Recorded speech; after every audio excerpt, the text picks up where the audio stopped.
Üks maja laguneb üksilduses, vanad aknad ja uks on vildaka sees, laual päevikust reebitud read. Aga mis saab olla parem, kui peale väsitavat kontserdit minna oma mõnusasse suvekoju sauna? Jah. Aga see saun on nüüd selline, et ma saan aru, teda on värvitud siin mingisugune aeg tagasi juba.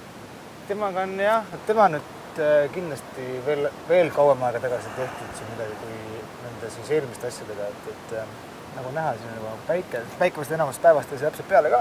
See on see kõige päiksesem nurk kogu isegi nüüd hoovi peale.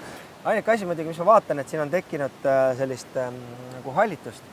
Selle hallituse me saame, ütleme, suurem osa me saame mehaaniliselt maha, kas terasarjaga või mingisuguse pahtilabidaga ja siis me peseme ta ära ja tooni valikuga, ütle mulle, kas sul jääb sama toon või?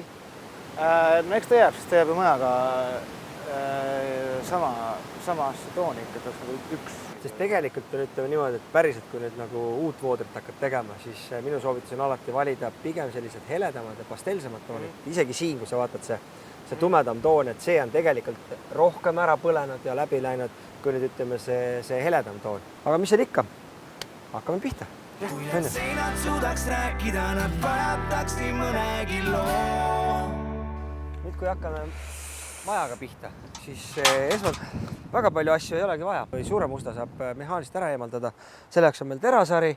Pesemiseks on meil selline natukene tugeva mari, millega siis saab ka nagu hästi nühkida. Hallitusvastane aine, vesi, segamispulk ja pärast, kui me oleme ära pesnud, siis lihtsalt loputame selle aia kraaniga puhtalt.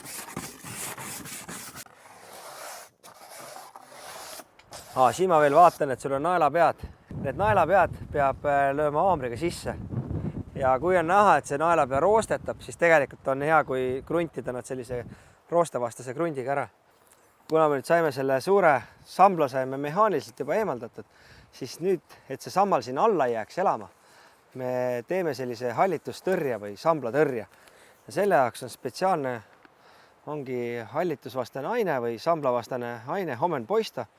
Ja selle pesuga on samamoodi, et esiteks me peame ta siin ilusti ära lahustama, siis kanname pinnale, laseme tal mõjuda ka mingi 10-15 minutit või 20 minutit ja siis loputame maha. Kui need seinad suudaks rääkida, nad pajataksid mõnegi loo. Siin esimene liigutus on see pinnale kandmine. Et jällegi, et kuna me peame teda natukene laskma siin mõjuda, siis lasta olla siin peal.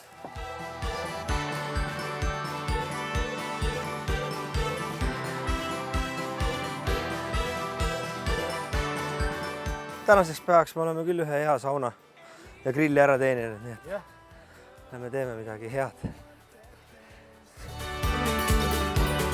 Nii ja päev, aina loodan, et rutates kaunid sõnad suur.